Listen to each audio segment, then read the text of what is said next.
आप सभी भाई बहनों का आध्यात्मिक ज्ञानात्मक चैनल की ब्रह्म मुहूर्त उपदेश कक्षा में एक बार फिर स्वागत है। आज की चर्चा का विषय है आदि यानी 23 तत्वों का विस्तार। इसलिए हमने दूसरी पंक्ति में सूक्ष्म शरीर के मन बुद्धि मुख्य रूप से लिखे हैं। इसी तरह स्थूल शरीर के 5 तत्वों में हमने जल और पृथ्वी तत्व मुख्य स्थान दिए, क्योंकि हम सभी भाई बहन अक्सर ये आदि और अनादि शब्दों पर थोड़ा ना भ्रम की स्थिति में आ जाते हैं। क्योंकि आप सभी भाई बहनों को देखिए, कुछ दिन पहले का याद होगा कि हमने 3 अनादि तत्व पे चर्चा की थी, और वो 3 तत्व हैं भगवान, आत्मा और प्रकृति। प्रकृति का अभिप्राय देखिए, प्रकृति के 3 गुणों से लिया जाता है, क्योंकि शास्त्रों में प्रकृति शब्द का इस्तेमाल आता है कि जब 3 गुणों की सम अवस्था रहती है, तमोगुण, रजोगुण और सतोगुण। इन तीनों की ही 33.33% एक सम अवस्था रहती है, उसी का नाम ही प्रकृति है। जबकि साधारण बोलचाल में तो देखिए, हम प्रकृति किसको कहते हैं? पृथ्वी, जल, अग्नि, वायु, आकाश को। वैसे तो देखिए, वायु और आकाश भी आपको में कोई एक स्पष्ट रूप से कोई बोध नहीं होता, और आकाश तत्व का तो बिल्कुल भी बोध नहीं होता। जबकि एक साधारण मनुष्य आकाश किसको समझता है? अक्सर अपनी गर्दन को ऊपर उठाता है और जो आसमान में जो हमें तारे तुरे दिखते हैं, चांद तारे सूर्य, उसकी तरह हम इशारा कर देते हैं, ये आकाश है। जबकि आकाश का अभिप्राय देखिए एक खाली स्थान से है, चाहे आपके घर के अंदर है, चाहे आप जहाँ भी आप एक देखते हो ना, ये खाली जगह का मतलब ये आकाश से दिया जाता है। तो ये सभी बातें जब मनुष्य को एक यथार्थ रूप में समझ में आती है।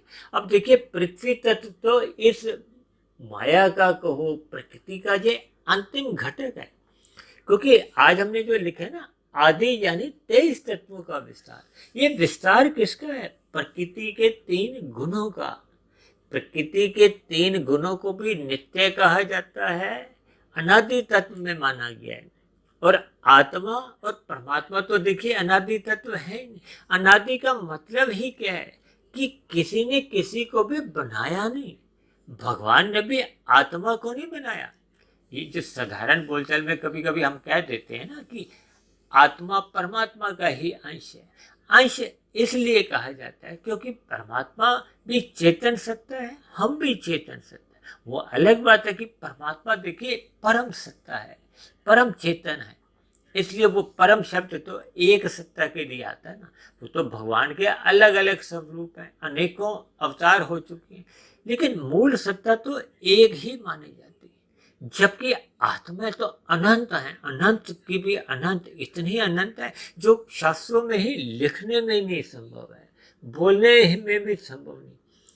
क्योंकि सत्य तत्व है, आत्मा का जन्म मरण नहीं होता। सत्य का मतलब ही क्या है? जिसका ना जन्म है ना मरण है, जिसका देखिए उत्पत्ति नहीं है तो फिर उसका नाश भी नहीं।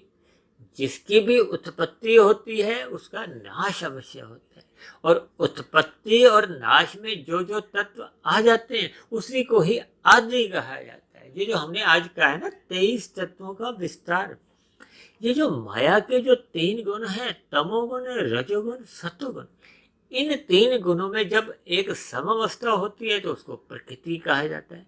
जब परमात्मा की ब्रह्म शक्ति द्वारा इनमें एक विषमता लाई जाती है। विषमता क्यों लाई जाती है? क्योंकि ये सृष्टि का विस्तार कहो या अनादि तत्व का एक आदि तत्व में विस्तार कहो, या ये जो आज हमने लिखा है ना आदि यानी 23 तत्वों का विस्तार, क्योंकि ब्रह्मांड तो देखिए 24 तत्वों का है। आपके बारे जो 3 शरीर हैं, स्थूल शरीर, सूक्ष्म शरीर और कारण, ये भी 24 तत्वों के हैं। और इन्हीं 24 तत्वों से संबंध रखते ही देखिए ये 24 घंटे के दिन रात है। तो इसलिए ये 24 का संख्या को एक हमें महत्व देना होगा। देखिए, मुझे अब ध्यान आ रहा है तकरीबन 8-10 महीने पहले, 10 साल पहले हमने 24 तत्वों का ब्रह्मांड, 24 तत्वों की ये जो आपके बारे 3 शरीर हैं और 24 तत्वों के ये जो दिन रात है, इसके ऊपर हमने बहुत लंबी एक चर्चा की थी, लगभग 1 घंटे की थी। तो इन सभी बातों का जब हमें ज्ञान पूर्वक समझ आ जाती है, क्योंकि हम जिस माया में हम अधिक मुग्ध हैं, विशेष रूप से देखिए पृथ्वी तत्व के ऊपर। आज घर घर में जो देखिए संपत्ति के ऊपर भी लड़ाई होती है, ये मकान मेरा, ये मकान मेरा, ये तो देखिए पृथ्वी तत्व है। और आज देखिए ना, पिछले कुछ महीनों से दो देशों के बीच पे भी युद्ध चल रहा है। इस युद्ध का कारण भी क्या है? देखिए, अधिक से अधिक भूमि हमें चाहिए, यानी कि सभी देश अपनी सीमाओं का विस्तार करने में लगे हुए हैं। वो भी तो देखिए पृथ्वी तत्व ही है। और 23 तत्वों में देखिए ये पृथ्वी तत्व अंतिम घटक है, यानी कि ये 24वां तत्व है, या उसको 23वां तत्व मान लो। और ये जो हमने एक जल शब्द भी लिखा ना, क्योंकि आप देखो ना, पृथ्वी पे भी 3 हिस्से में तो जल ही जल है, यानी कि लगभग 75% जल है। शेष 25% पे ही एक ठोस, एक भूमि है, जिसके ऊपर देखिए तकरीबन 215, 18, 20 देश हैं। यानी 23 तत्वों में ही 24वां तत्व, जो प्रकृति के 3 गुण हैं, वो इनमें समाये रहते हैं। देखिए, 23 तत्वों का विस्तार का अभिप्राय है कि जब इन 3 गुणों में परमात्मा की ब्रह्म शक्ति द्वारा एक विषमता लाई जाती है, क्योंकि प्रकृति भले ही देखिए नित्य तत्व है, इसको भी किसी ने बनाया नहीं, यानी कि इन 3 गुणों को भी किसी ने बनाया नहीं, क्योंकि ये एक अनादि तत्व है। भगवान और आत्मा ये चेतन तत्व है। भगवान परम चेतन है, आत्मा एक साधारण चेतन तत्व, क्योंकि कितने ही आत्मा है। और प्रकृति के 3 गुण, तमोगुण, रजोगुण और सतोगुण, ये एक नित्य सत्य है। वो तो अलग बात है, शास्त्रों में एक बात और कही गई कि इन 3 गुणों में भी सापेक्ष दृष्टिकोण से देखिए, तमोगुण से 10 गुना अच्छा रजोगुण कहा जाता है, रजोगुण से भी 10 गुना अच्छा सतोगुण कहा जाता है। लेकिन ये प्रकृति के 3 गुण जड़ हैं, इसलिए इनमें जो 23 तत्वों का जो विस्तार लाया जाता है, वो परमात्मा की ब्रह्म शक्ति द्वारा लाया जाता है।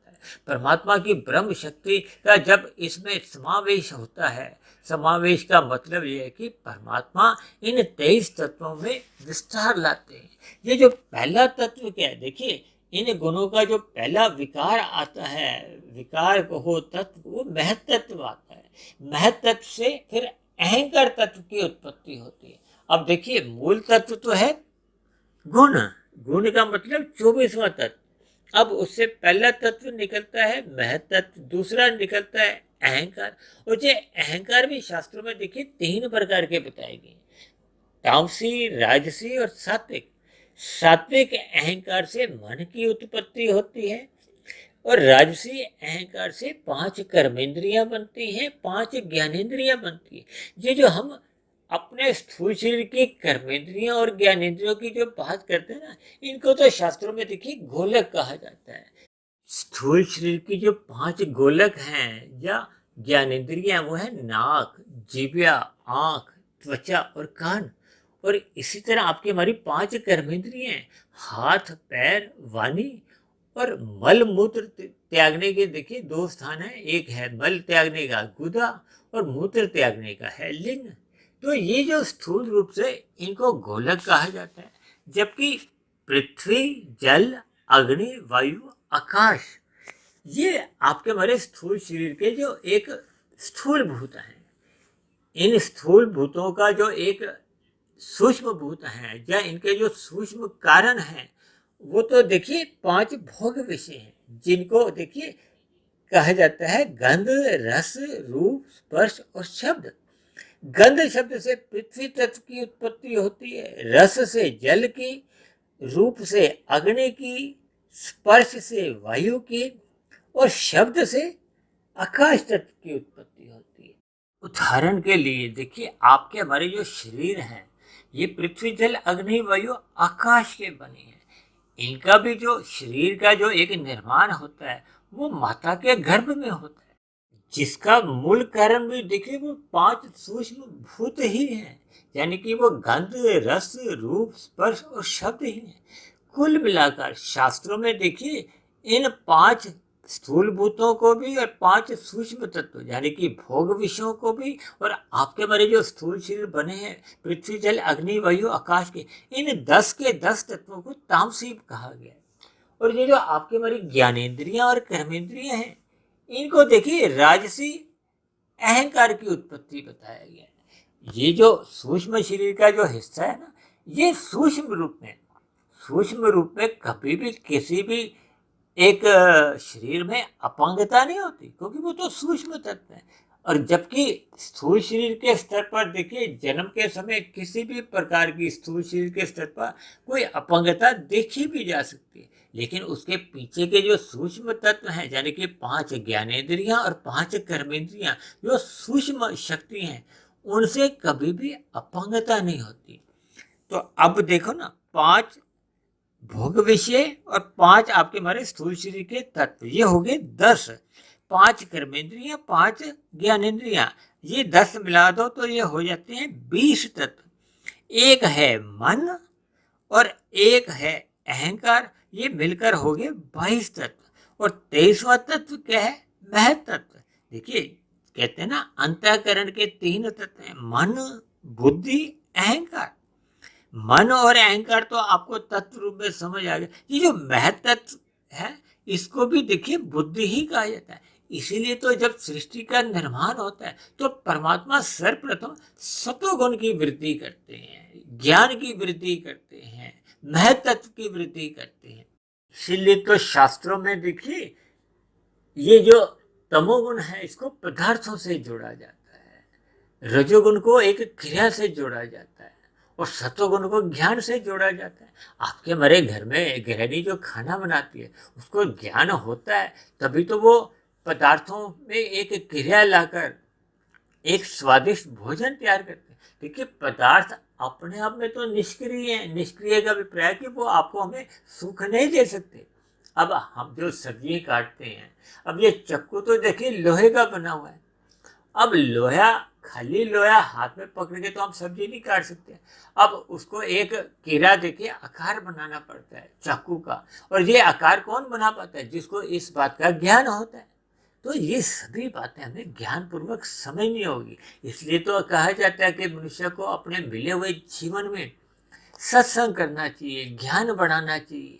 जब तक आपके हमारे मन बुद्धि के स्तर पर ज्ञान में स्थितियां नहीं रहती, तो फिर आपकी हमारी क्रियाएं भी आधी अधूरी होती हैं। आधी अधूरी क्रियाओं का अभिप्राय क्या है? कि मनुष्य अक्सर पाप कर्म कर जाता है। ये पदार्थ के हैं, ये विषय भोग हैं। मनुष्य इन्हीं पदार्थों को ही पाने का एक उसके अंदर एक इच्छा जागृत रहती है। अब ये वाला भोग करो। अब जितने भी देखिए आहार हैं, ये कौन से हैं? ये पृथ्वी जल तत्व के तो बने हुए हैं। आपके जितने भी हमारे घरों में भोजन तैयार होते हैं, उसमें पृथ्वी और जल तत्व की ही प्रधानता होती है। कुल मिलाकर हमें देखिए ये 23 तत्वों के विस्तार को समझना होगा। ये अनित्य तत्व है, भले ही करोड़ों अरबों वर्षों तक ये सृष्टि बनी रहती है। ऐसा माना जाता है कि पहला सतयुग होता है, फिर सतयुग के बाद त्रेता युग आता है, फिर द्वापर युग, फिर कलयुग। फिर जब कलयुग समाप्त होता है तो फिर से दोबारा से सतयुग आता है। तो इनके क्रम चलते रहते हैं। इन 4 युगों को चतुर्युग कहा जाता है। ये चतुर्युग जब 71 बार बीत जाता है तो उसको एक मनवंतर कहा जाता है। और शास्त्रों में कहा गया 14 मनवंतर बीत जाने पे ही इस सृष्टि की एक प्रलय की स्थिति आती है। अब क्योंकि सृष्टि का आरंभ तो देखिए सत्वगुण में वृद्धि के कारण होता है। अब इसका जो एक जीवन है, या इन जो युगों का जो एक समय चलता रहता है, या काल की जो अवधि है, इसमें देखिए फिर रजोगुण की भी वृद्धि हो जाती है।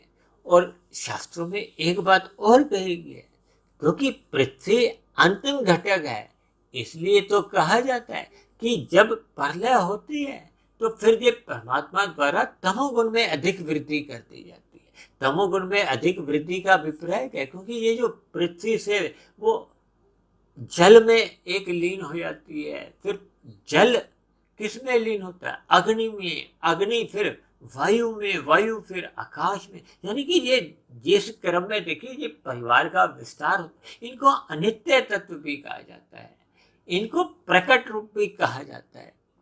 लेकिन ये अनित्य इसलिए कहा जाता है क्योंकि ये भले ही अरबों वर्षों का कार्यकाल है, लेकिन इनकी भी तो एक सीमा है। जबकि प्रकृति के 3 गुण, तमोगुण, रजोगुण और सतोगुण, ये एक इकाई के रूप में ये नित्य बने रहते हैं। भले ही ये जड़ हैं, जैसे आत्मा और परमात्मा ये दोनों चेतन तत्व हैं, ये नित्य बने रहते हैं। तो कुल मिलाकर देखिए, अनादि तत्व का अभिप्राय है नित्य तत्वों से।